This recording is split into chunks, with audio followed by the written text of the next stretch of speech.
A company went public on the stock market in Shanghai recently, and nobody in the chip industry saw it coming. By the time the closing bell rang, its shares had jumped 535% in a single day. That is not a typo. A Chinese memory chip maker called Changxin Memory Technologies, or CXMT for short, opened for trading and within hours became worth more than virtually every other publicly traded company in mainland China. Its total value reached about 3.3 trillion yuan, which is roughly $460 billion. To put that in perspective, that is bigger than Intel, AMD, and Qualcomm combined. This was not some internet startup or a flashy social media app. This was a company that makes DRAM memory chips, the same kind of chips sitting inside your phone, your laptop, your gaming console, and the massive data centers powering artificial intelligence. The chip industry had spent years assuming China could not catch up to the big players. CXMT just blew past every single one of those expectations. For decades, the global DRAM market was controlled by just 3 companies: Samsung and SK Hynix in South Korea, and Micron in the United States. Those 3 controlled about 95% of the entire world's supply. Everyone assumed that would never change. But it just did, and the giant that emerged is bigger than anyone predicted. If you are enjoying videos like this, please hit the like button because it takes a lot of effort to make these, and subscribe so you do not miss the next one. What happened in Shanghai that morning is not just a business story or a finance headline. It is a signal about where the global technology race is heading, and most people are not paying attention yet. The ripple effects from this single stock market debut are going to reach into every data center, every AI lab, every smartphone factory, and every government policy meeting on the planet. But to understand why this matters so much, you first need to understand what DRAM actually does, and why the company that makes it just became the most valuable listed company in all of mainland China. The morning everything changed. The Shanghai Stock Exchange opened for trading like any other morning. Investors had their screens pulled up, analysts were sipping their coffee, and the financial world was going about its usual routine. CXMT had priced its initial public offering at around $36 per share. That is the price at which a private company first sells shares to the public. The price was reasonable and expected. Nothing about it suggested anything unusual was about to happen. Then trading began. Within the first hour, the stock price started climbing. Not slowly, not gradually, like a rocket. It shot up so fast that the exchange had to hit the brakes multiple times. Circuit breakers, which are emergency stops built into the trading system, kicked in to pause trading. These tools exist for exactly this kind of situation, when a stock rises too fast and the exchange needs a moment to catch its breath. But every time trading resumed, the stock kept climbing. By the time the dust settled at the closing bell, the stock had risen about 466% above its IPO price. If you had been lucky enough to buy shares at the offering price, you would have more than quadrupled your money in a single trading session. Think about that for a second. When was the last time you saw an American tech company do that? The truth is, it almost never happens anymore in mature markets. The United States stock market is steady and predictable. Day one surges of 400% or more are very rare. But this was something else entirely, and it was not built on empty speculation. The IPO raised about $8.6 billion in fresh capital. That is real money from big investment funds, government wealth funds, and regular traders who all wanted a piece of this company. They were not gambling on a hype trend. They were making a deliberate bet on the future of China's chip industry. The fact that CXMT became the most valuable listed company in mainland China on its very first day tells you something important. They could have listed a consumer internet giant, or a gaming company, or an e-commerce platform. Instead, they listed a memory chip maker, and the market went absolutely wild for it. That is not an accident. It tells you that China's chip giant is already surpassing what the industry thought was possible. But to understand why investors were so eager to pour billions into a DRAM company, you need to understand what DRAM actually does and why it sits at the heart of modern computing. Why DRAM matters more than you think. DRAM stands for Dynamic Random Access Memory. If that sounds technical, do not worry. Think of it like this. Imagine your phone or your computer is a kitchen. The processor is the chef, cooking up calculations and getting work done. The hard drive or storage is the pantry, where all your ingredients are stored. DRAM is the countertop. It is the space where the chef lays out everything currently being used. The bigger the countertop, the more ingredients the chef can work with at the same time, and the faster everything gets done. Every time you open a browser tab, that is DRAM at work. Every time you switch between apps on your phone without losing your place, that is DRAM holding things in memory. Every time a video game loads a new level without freezing, that is DRAM doing its job behind the scenes. It is the short-term memory of every device you own. Without it, nothing works, and the demand for it is exploding. The artificial intelligence boom has created a huge appetite for memory. When an AI model trains on billions of parameters, it needs to pull information from storage, process it, and write results back at incredible speed. That requires massive amounts of high-bandwidth memory. The more advanced AI becomes, the more DRAM it needs. Not just a little more, but way more. Every new data center being built right now, every cloud computing expansion, every AI startup training a new model, all of them are consuming DRAM at a rate that would have seemed impossible just 5 years ago. So when a Chinese company that makes this exact kind of memory becomes one of the most valuable companies on Earth in a single day, it tells you the chip industry is in for a big surprise. It is not because memory chips are glamorous, it is because they are essential. They are the invisible backbone of the entire digital economy. Your car has DRAM in its infotainment system. Your refrigerator probably has a small chip keeping its smart features running. The server racks inside Amazon, Google, and Microsoft data centers are stuffed with DRAM modules. And here is the part that makes this story so significant. For decades, almost all of that DRAM came from just 3 companies. The oligopoly nobody dared challenge. For over 20 years, the global DRAM market has been one of the most concentrated industries on the planet. Samsung in South Korea has been the dominant player, controlling a huge chunk of the market. SK Hynix, also based in South Korea, holds another large portion, and Micron Technology in the United States takes most of what remains. Together, those 3 companies controlled about 95% of all DRAM production worldwide. That is an almost unimaginable level of concentration. Think about it this way. If 3 bakeries controlled 95% of all the bread made on Earth, you would probably think something was wrong with that market. But in the chip world, this was just considered normal. The reason is simple. Making DRAM is incredibly hard. It requires massive fabrication plants that cost billions of dollars to build. It requires engineering expertise that takes decades to develop. It requires precision equipment that can print circuit patterns smaller than a virus. The barriers to entry are so high that most countries never even try. Several companies over the years attempted to break into the DRAM market and failed.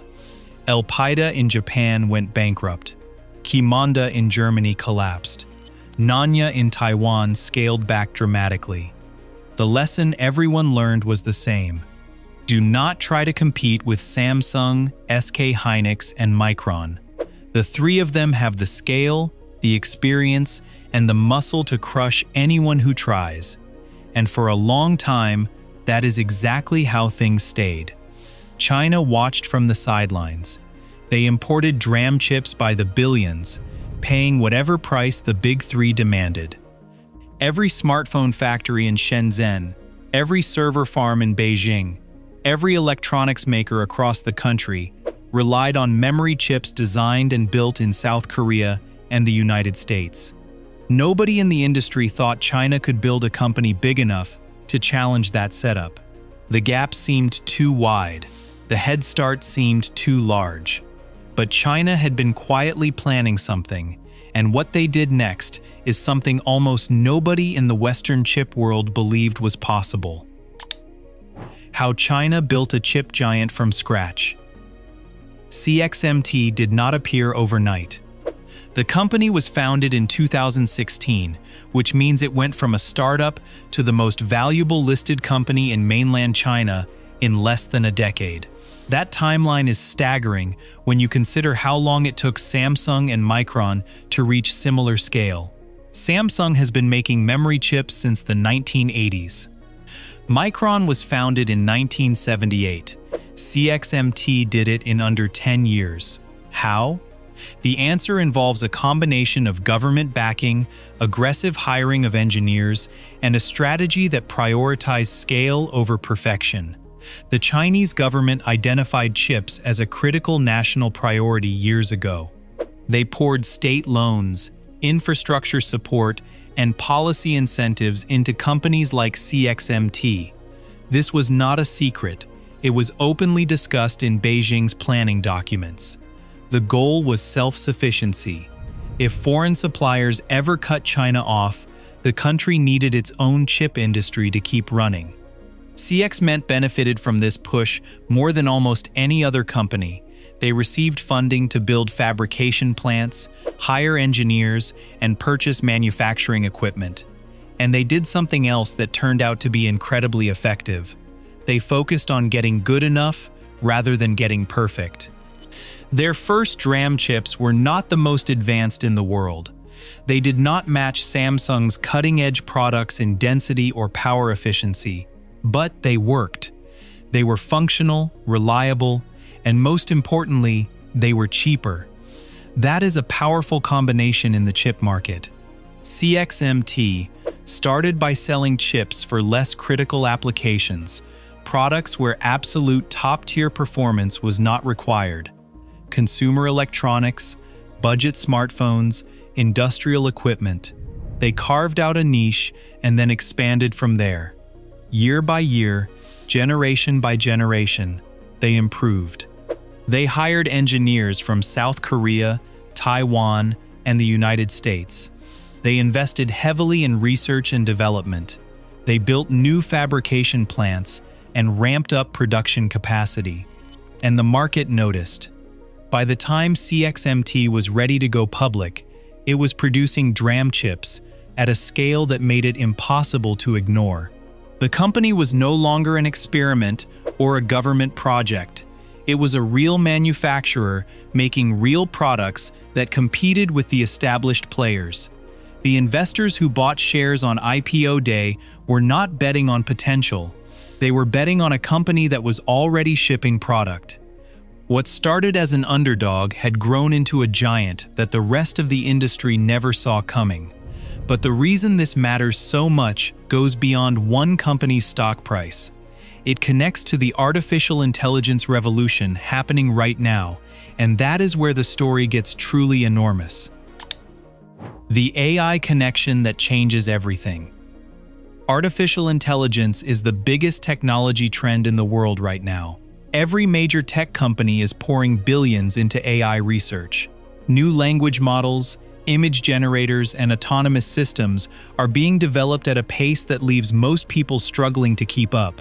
But here is something that often gets overlooked in all the excitement. AI does not just need processing power, it needs memory. Enormous amounts of it. When a company like OpenAI trains a new model, the process involves feeding billions of parameters through a network of processors.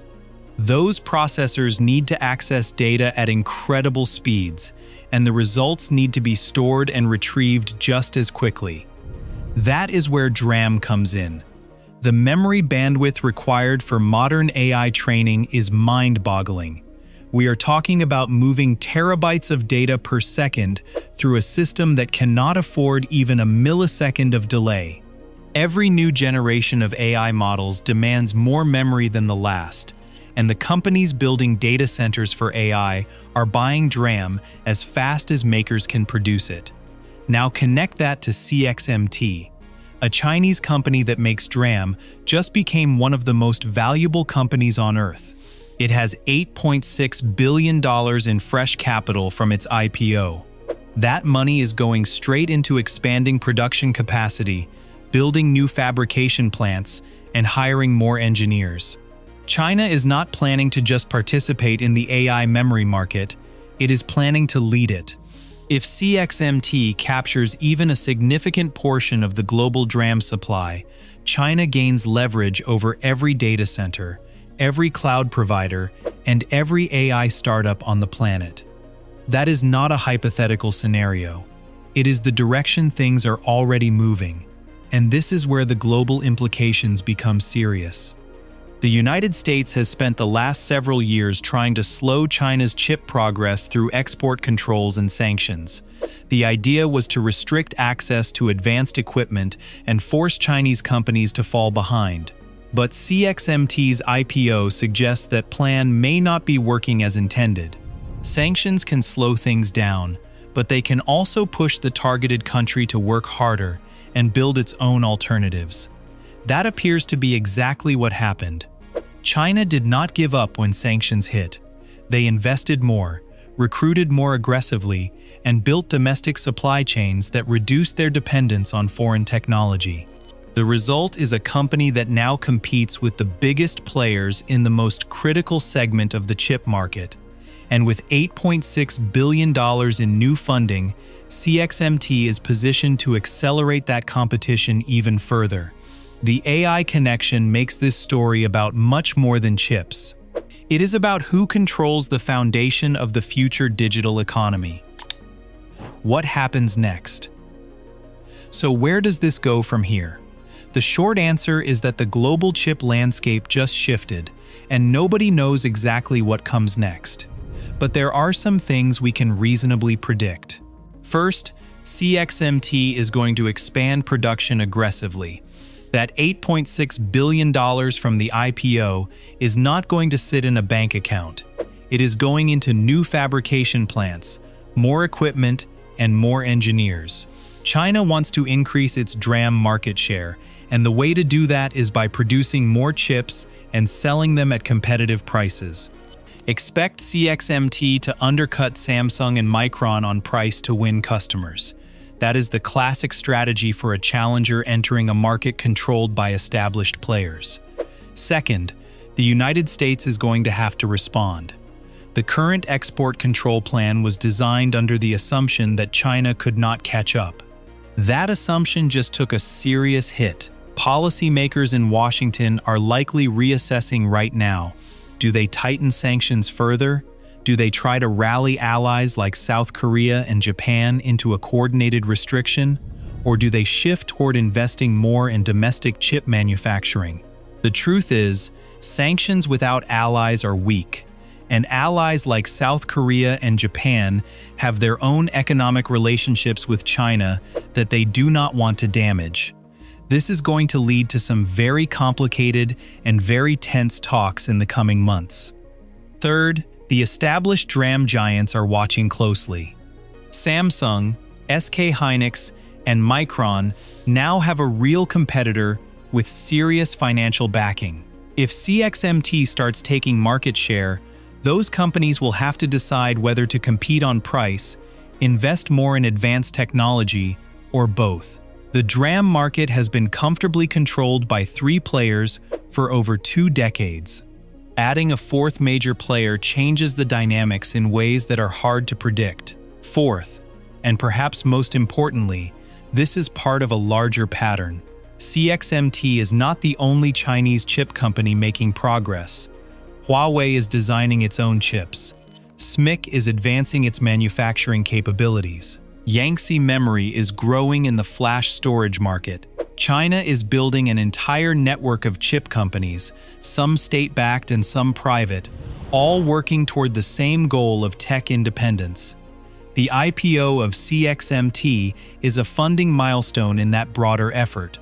It shows that Chinese chip companies can attract serious capital from global markets, and that capital becomes the fuel for the next phase of growth. For the average person watching this, the effects are practical. Chips are in everything: your phone, your car, your home appliances, your kids' gaming devices. If the global memory market becomes more competitive, that could mean lower prices in the short term. But if one country gains too much control over the supply chain, that could also mean higher prices and supply problems in the long term. The chip race is not over. It is entering a new and more intense phase. And what happened in Shanghai is one of the clearest signals yet that the competitive landscape has fundamentally changed. If you found this breakdown helpful, hit the like button, subscribe, and turn on notifications so you never miss the next one. There are related videos on the screen right now if you want to keep watching. So here is a question for you. Do you think the rest of the world should be worried about China's growing role in memory chips? Or is competition ultimately good for everyone? Let me know in the comments.